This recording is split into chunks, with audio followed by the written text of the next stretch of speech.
Nancy Drew Mystery Stories Number 3, The Bungalow Mystery by Carolyn Keene. Copyright 1960, Simon & Schuster. Chapter 1, A Blinding Storm. Look at those black storm clouds!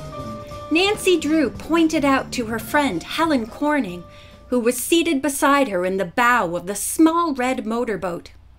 Nancy, blue-eyed and with reddish-gold glints in her blonde hair, was at the wheel. She gazed anxiously across a long expanse of water to the distant shores of Twin Lakes. The Pinecrest Motel, where the 18-year-old girl and her older friend were staying, was almost 2 miles away on the smaller of the two lakes. Helen Corning, dark-haired and petite, looked at Nancy with concern.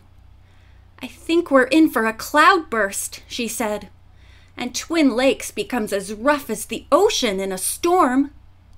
A few moments later, angry waves began to beat against the sides of the boat. "Are there life preservers aboard, Helen?" Nancy asked. "No," Helen answered fearfully. Nancy set her chin grimly. Although it was only 4 o'clock in the afternoon, the sky was becoming increasingly dark. The pleasant summer breeze, which had been blowing earlier, was turning into a stiff wind. "It's getting harder to keep on course," Nancy remarked, gripping the wheel more tightly. As she increased the boat's speed to the maximum, the craft fairly leaped through the water, dashing spray into the girls' faces. "I wonder if there are any raincoats in the lockers," said Helen.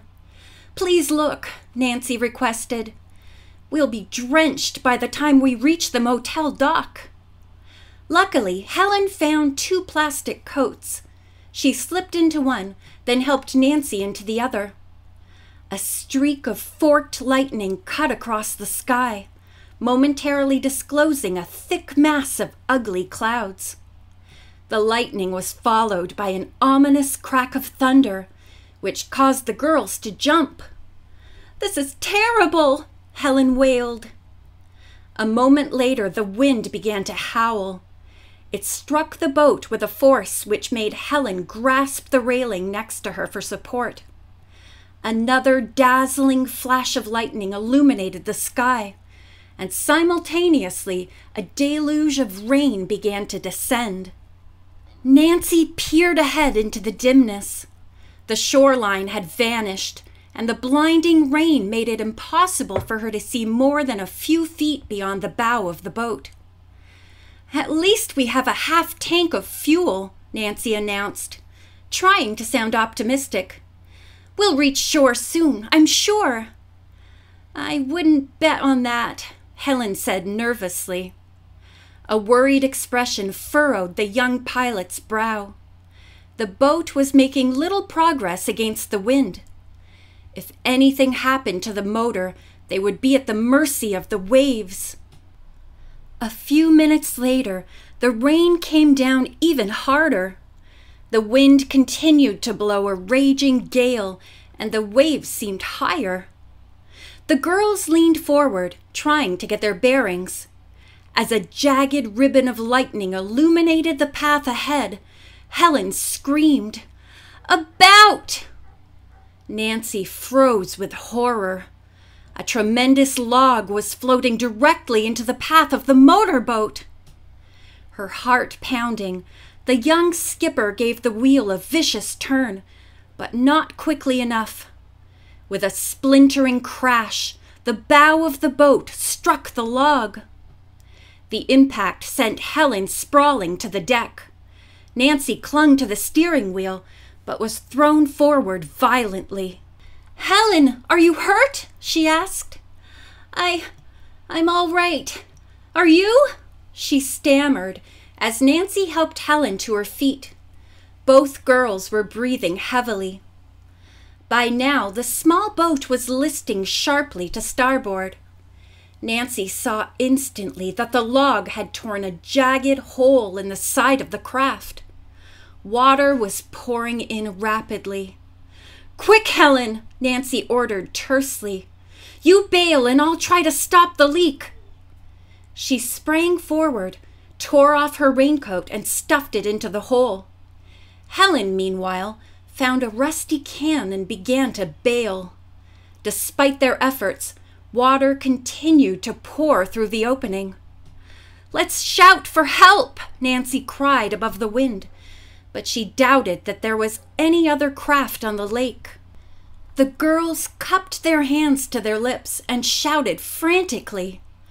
Their only answer was the howl of the gale and the steady beat of rain. "Louder," Helen urged, and they screamed until they were hoarse. "It's no use," Nancy said at last.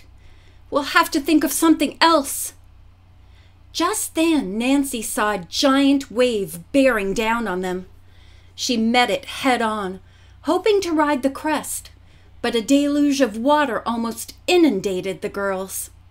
They were flung overboard, and the motorboat sank to the bottom of the lake. An excellent swimmer, Nancy managed to get her head above water almost immediately. Her first thought was for Helen.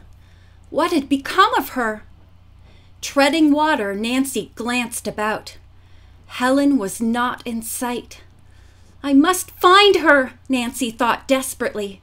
"She may have been injured." Several yards away, Nancy saw a white hand flash above the water. With powerful crawl strokes, she plowed through the waves to the spot. The hand had vanished. Nancy made a neat surface dive. Opening her eyes, she tried to see through the clouded water, but to no avail. At last, she surfaced and drew in a deep breath. Clearing her eyes, Nancy was relieved to spot her friend several feet ahead. Helen was floating on her back. Strong strokes brought Nancy directly behind her friend. "My arms feel numb," Helen said weakly. "Guess I hit them on the boat." "Don't worry," said Nancy. "Just lie still and I'll tow you to shore." Nancy, however, had grave misgivings regarding her ability to accomplish this in the turbulent water. She needed every ounce of strength to swim the distance alone. Could she manage to save Helen? The storm had made the water very cold. Nancy prayed that she would not get a cramp and both girls go down. "Hold your breath when you see a wave coming," she instructed Helen as they started off. At frequent intervals, Nancy shouted for help, although she felt it was wasted energy. On and on they went. Helen noticed finally that Nancy's breathing showed the great strain on her. "Save yourself," she begged. "Go on to shore without me." "Never," said Nancy, as a huge wave bore down upon the two girls, smothering them in its impact. Feebly, Nancy struggled back to the surface with her burden. "One more like that and I'll be through," she said to herself. Just then, Nancy thought she detected a voice above the roar of the wind. Was it her imagination, or had she really heard someone call? "Help!" she screamed. This time there could be no mistake, for she distinguished the words, "Hold on! I'm coming!" Through the blinding rain, Nancy caught a glimpse of a dark object. A rowboat! If only she could hold out until it reached her. "Over here!" Nancy cried loudly, waving. As the boat approached, she fully expected to see it swamped. The boat swept safely toward the two girls, barely avoiding a crash, however. To Nancy's surprise, there was only one occupant in the boat, a slender, auburn-haired girl of about 16. Twice she tried to bring the boat alongside the swimmers, but failed. The third time, as the craft swept past, Nancy lunged forward and caught the side of it. She dragged Helen along, supporting her with one hand until she too secured a hold. Can you climb aboard? Their rescuer asked. I'll balance the boat while you get in. Nancy explained about the submerged motorboat and Helen's useless arms. With the strange girl and Nancy working together, they managed to get Helen into the craft. Then Nancy pulled herself over the side. Safe, Helen said in relief. I don't know how to thank you, she told their rescuer. Are you both all right? Asked the strange girl. We're not far from the beach. Otherwise, I couldn't have heard your cries for help in this wind. You were very brave to come for us, said Nancy. I'm Nancy Drew, and this is Helen Corning. The girl at the oars stared at Nancy with keen interest. I'm Laura Pendleton, she said. I read in a newspaper about one of the mysteries you solved. I may need your help someday soon, Nancy. Without another word, Laura bent over her oars again. I'll help you row, Nancy offered, snatching up an extra oar from the bottom of the rowboat, and wondering what Laura Pendleton's mystery was. Using the oar like a paddle, Nancy attempted to keep the boat on course. As she and Laura made some progress against the wind and waves, Helen took new hope. I think we're going to make it, she said in relief. Oh! A vivid flash of lightning illuminated the water. Directly ahead, through the rain, she and Nancy caught a glimpse of the rocky shoreline. The rocks!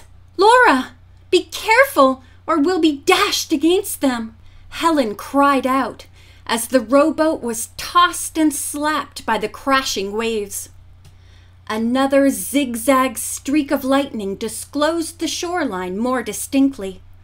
A short distance out from the land, and directly in front of their boat stood the ugly, protruding nose of a jagged boulder. End of chapter 1.